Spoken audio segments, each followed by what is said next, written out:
Class 10 की chemistry का तीसरा पार्ट है, ठीक है।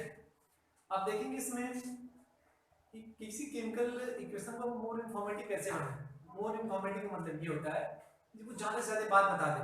हम एक लाइन कोई इसका केमिकल इक्वेशन लिखते हैं, वो ज्यादा से ज्यादा बातें को बता दे। जैसे क्या होगा, सपोज करिए कोई दो स्टूडेंट है, एक बिना ड्रेस का है, विदाउट ड्रेस का है, कुछ नहीं पहना, बैग लिया हुआ चल रहा है, और एक उसके साथ ड्रेस पहना हुआ है, अपने टैग लगा रखा है, एक यहाँ पे टैग लगा रखा है स्कूल का। तो होता क्या है, हम पहले वाले स्टूडेंट जो बिना ड्रेस के है, हम नहीं बता पाएंगे कि किस स्कूल में जाएगा, और जो दूसरा स्टूडेंट है उसका ड्रेस देख के बता लेंगे हाँ इस कॉलेज में जाएगा, उसके ऊपर टैग लगा हुआ, उसके ऊपर लिखा हुआ है, पूरा ज्यादा इन्फॉर्मेशन दे रहा है अपने बारे में, ठीक है, अपने बारे में पूरा इन्फॉर्मेशन को दे रहा है।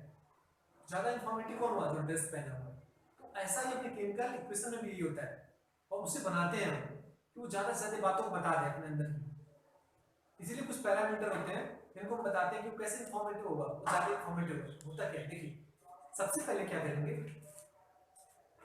Bye indicating the physical state. हमने कोई केमिकल इक्वेशन लिख लिया, हमने कोई केमिकल इक्वेशन लिख लिया, इसके बाद क्या करेंगे, हम ये बताएंगे कि जो इसमें पार्टिसिपेट कर रहे हैं रिएक्टेंट या जो प्रोडक्ट बन रहा है वो किस स्टेट में बनेगा। जैसे अभी एक एग्जांपल लेते हैं, Zn plus H2SO4 ZnSO4 H2। अब क्या करेंगे, by indicating the physical state, ये जी किसमें है, सॉलिड में, क्या लिखेंगे यहाँ पे सॉलिड लिख देंगे सामने, ठीक है। H2SO4 क्या है, एक्वस है, एक्वस मतलब होता है क्या, सॉल्यूशन इन वाटर। जब भी किसी सॉल्यूशन को पानी में बनाया जाता है तो उसे क्या बोलते हैं, हम एक्वस बोलते हैं, ठीक है। तो जिंक इसमें नहीं सॉलिड में है, इसे सॉलिड लिख देंगे इसके, और H2SO4 क्या है, एक्वस है, पानी में बनाया गया सॉल्यूशन, एक्वस लिख देंगे। जो प्रोडक्ट बना ZnSO4 क्या लिखेंगे, एक्वस लिखेंगे, प्लस H2 क्या है, ये गैस है। हमने क्या किया, इसकी स्टेट को, फिजिकल स्टेट को मेंशन कर दिया, मतलब जो चीज सॉलिड में थी उसे सॉलिड कर दिया, जो लिक्विड थी सॉरी जो एक्वस थी, एक्वस किया, जो लिक्विड होगी उसे लिक्विड करेंगे, जो गैस है उसे गैस कर देंगे। पहली चीज समझ में कैसे इन्फॉर्मेटिव बनाएंगे, पहला चीज बाय फिजिकल स्टेट, ठीक है, फिजिकल स्टेट हम शो कर देंगे। अब दूसरी चीज क्या होती है, दूसरी चीज ये होती है बाय इंडिकेटिंग दी हीट चेंज। मतलब क्या हुआ, जैसे कि कोई केमिकल इक्वेशन कंप्लीट हो रहा है, उसमें जो भी हीट इन्वॉल्व हो रही है, जो हीट प्रोड्यूस हो रही है, या जो हम उसे हीट उसमें डाल रहे हैं, उनको हमें दिखाना पड़ेगा, ठीक है। जैसे क्या हुआ, यदि हम एक चूल्हे को ले लें, सिंपल वाला CO प्लस पानी जैसे डालते हैं, उसमें से हीट निकलती है, हीट निकलती है तो वही हमें दिखाना होता है। जैसे यहाँ पे कार्बन को, कार्बन को हम जब जलाते हैं, बर्न करते हैं, कार्बन को जब बर्न कराएंगे उसमें से क्या निकलेगी, हीट निकलेगी। तो कैसे बनाएंगे इसे, सी कार्बन, इसका फिजिकल स्टेट दिखाएंगे, क्या ये कार्बन सॉलिड होता है, कोयला सॉलिड हो गया, प्लस ये किसके प्रेजेंस में बर्न होगा, ऑक्सीजन के, ऑक्सीजन क्या है, ये गैस है, एरो CO2, ये भी क्या बनी, कार्बन डाइऑक्साइड गैस, प्लस क्या निकली, हीट निकली, तो हमें हीट दिखाना पड़ेगा, ठीक है। अब होता क्या है, दो चीज होती है, जब भी किसी केमिकल इक्वेशन से, रिएक्शन से जब भी कोई हीट निकलती है तो उसे एक्सोथर्मिक ये बोलते हैं, देखिए एक्सोथर्मिक बोलते हैं। जब भी किसी केमिकल इक्वेशन में से जब हीट निकलती है तो उसे क्या बोलेंगे, एक्सोथर्मिक बोलेंगे। दो होते हैं, आगे बताएंगे, दो रिएक्शन में अपने होते हैं, जब एक चीज जब हम हीट ऐड करते हैं और एक चीज जब हीट बाहर निकलती है। दो कोई केमिकल रिएक्शन है, पहला केमिकल रिएक्शन कब हुआ, जब हमने हीट दिया, जब हीट दिया उसे एंडोथर्मिक, जो हीट जब वो केमिकल रिएक्शन देगा तो उसे एक्सोथर्मिक बोलेंगे। जैसे क्या हुआ, हमने क्या लिया, हमने लिया आपका ये कार्बन और उसे जला दिया, जब कार्बन को हम जलाएंगे हमारा रिएक्शन कंप्लीट होगा तो क्या निकलेगी, हीट निकलेगी। जब हीट निकल रही है, बाय प्रोडक्ट हमें हीट मिल रही है, उसे क्या बोलेंगे, एक्सोथर्मिक बोलेंगे। एक चीज, दूसरी चीज कोई ऐसे केमिकल रिएक्शन जिनको हमें हीट देना ही पड़ता है, हम बाहर से हीट देंगे उसे, उसे क्या बोलेंगे, एंडोथर्मिक बोलेंगे। अपने शरीर में भी एक पूछता है रेस्पिरेशन, जब भी हम रेस्पिरेशन करते हैं उसमें होता क्या, हम रेस्पिरेशन क्यों करते हैं, ऑक्सीजन क्यों लेते हैं, ऑक्सीजन लेते हैं ग्लूकोज का ब्रेकडाउन करने के लिए, ऑक्सीजन लेंगे, ग्लूकोज का ब्रेकडाउन होगा और वहां से क्या निकलती है, एनर्जी निकलती है। ऑक्सीजन लेंगे, ब्रेकडाउन किसका होगा, ग्लूकोज का, क्या बनाएगा, CO2 बनाएगा, H2 बनाएगा, और हीट निकलेगी वहां से, हीट निकलेगी, जब हीट निकलेगी तो कौन सा रिएक्शन हो गया, बोलेंगे एक्सोथर्मिक रिएक्शन। कभी कभी एग्जाम में पूछता है कि अपने शरीर में कौन सा एक्सोथर्मिक होता है, उसका ये दीजिए एग्जांपल दीजिए, तो क्या यहां पे लिख देंगे C6H12O6 प्लस आपका हो जाएगा O2 ये बनेगा CO2 प्लस H2O प्लस यहाँ से एनर्जी, ठीक है, यहाँ से 38 ATP क्या निकलेगी, एनर्जी निकलेगी। तो ये होता है हमारा कौन सा एक्सोथर्मिक होता है, अपने शरीर में एक एक्सोथर्मिक रिएक्शन आते हैं। अब क्या होगा, और ये होते हैं हमारे एंडोथर्मिक होते हैं।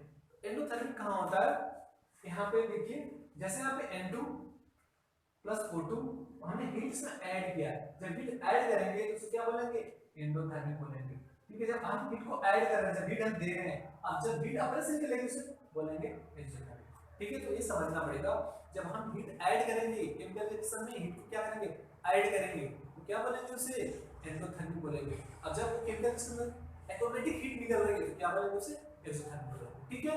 अब आते हैं, तो हमने क्या किया, पहला by indicating the physical state, हमने फिजिकल स्टेट को दिखा दिया, ठीक है, फिजिकल स्टेट को दिखा दिया। और दूसरा by indicating the heat change, जैसे हीट चेंज होगी उसे हम दिखा देंगे, तो हमें इंफॉर्मेशन को दी।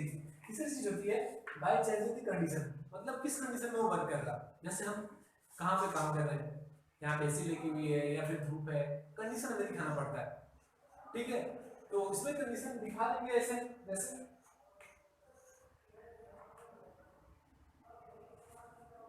अब क्या होगा, सपोज है कोई हमने क्वेश्चन लिखा, ठीक है, कोई क्वेश्चन हमने दिया, अब क्या होगा, किस कंडीशन में होगा, उसे हीट देना होगा, तो हीट दिखाने के ऊपर यहाँ हमने हीट दे दिया तब जाके कंप्लीट हुआ, तो कंडीशन वहां पे दिखा देंगे। तो कैसे इंफॉर्मेटिव बोलेंगे, by indicating the physical state कर लेंगे, by indicating the heat change करेंगे, और बाय चेंजिंग द कंडीशन, किस कंडीशन में वो वर्क हो रहा है, इतना साउंड से क्या करेंगे, दिखा देंगे। और इंफॉर्मेटिव कैसे बनाते हैं, इसमें जहां जहां बीच में प्लस है प्लस दिखा देते हैं, एरो लगा देते हैं, यहाँ बीच में प्लस दिखाते हैं, तो ये सब ज्यादा इंफॉर्मेटिव बना देते हैं अपने केमिकल इक्वेशन को। जब ये सारी बातें वहां पे लिखी रहेंगी, हाँ, तो हमें पता चल जाएगी ये पार्टिसिपेट जो करा, ये गैस है, ये लिक्विड है, ये सॉलिड है, ये एक्वस है, ये तो ऐसे ज्यादा इंफॉर्मेटिव हो जाता है, ठीक है। अब ये हमारा इंफॉर्मेटिव हो गया, तो लिख देते thing by indicating the physical state, by indicating the heat change, और बाय चेंजिंग द जैसे कंडीशन बाय चेंज होगी उसको दिखाएंगे, ठीक है। अब इतना हो गया,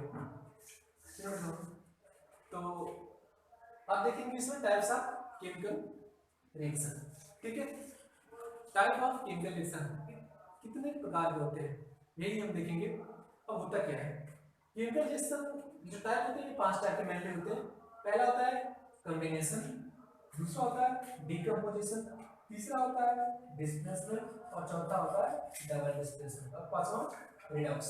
अब देखिए कॉम्बिनेशन, अब कॉम्बिनेशन से ही हमें ये पता चलता है, कॉम्बिनेशन से हमें ये पता चल रहा है पहली बात कि कितने टाइप्स के होते हैं हमारे केमिकल रिएक्शन, तो बोलेंगे 5 टाइप के मेनली। कौन कौन से, पहला कॉम्बिनेशन, दूसरा हो जाएगा हमारा डिकम्पोजिशन, तीसरा डिस्प्लेसमेंट, चौथा डबल डिस्प्लेसमेंट, और पांचवा हमारा हो जाएगा रिडक्स, ठीक है। तो पहले देखते हैं, पहला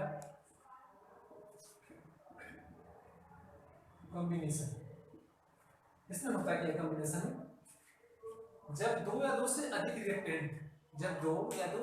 रिएक्टेंट मिलकर एक नया प्रोडक्ट बनाते हैं, दो या दो से अधिक रिएक्टेंट मिलकर जब एक क्या बनाते हैं, प्रोडक्ट बनाते हैं, तो उसे क्या बोलेंगे हम, कॉम्बिनेशन बोलेंगे, कॉम्बिनेशन रिएक्शन बोलेंगे। जब दो या दो से अधिक रिएक्टेंट मिलकर एक प्रोडक्ट बनाते हैं तो उसे क्या बोलते हैं हम, कॉम्बिनेशन बोलेंगे। जैसे H2 प्लस O2 मिलकर क्या हो गया H2O। अब क्या होगा, इस वाले को रिएक्टेंट बोलते हैं, इसको प्रोडक्ट बोलते हैं। रिएक्टेंट कितना है, 2 है, या उससे ज्यादा भी हो सकता है, लेकिन हमारा प्रोडक्ट कितना मिलेगा, एक ही मिलेगा, तो क्या बोलेंगे इसे, बोलेंगे हमारा कौन सा रिएक्शन है, कॉम्बिनेशन रिएक्शन, ठीक है। तो पहला क्या है कॉम्बिनेशन रिएक्शन, कॉम्बिनेशन किसे बोलेंगे, जब दो या दो से अधिक रिएक्टेंट मिलकर एक कोई प्रोडक्ट बनाते हैं तो उसे क्या बोलते हैं, कॉम्बिनेशन रिएक्शन बोलते हैं।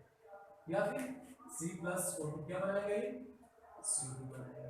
यहाँ से हो गया, एग्जाम्पल इसका भी हो गया, दो रिएक्टेंट है, प्रोडक्ट नंबर 1, ठीक है। तो ये हमारा पहला था कॉम्बिनेशन रिएक्शन। ऐसे ही डिकम्पोजिशन आ गए, फिर उसके आगे देखेंगे, 3-4 और डिटेल में बताएंगे, ठीक है। Thank you.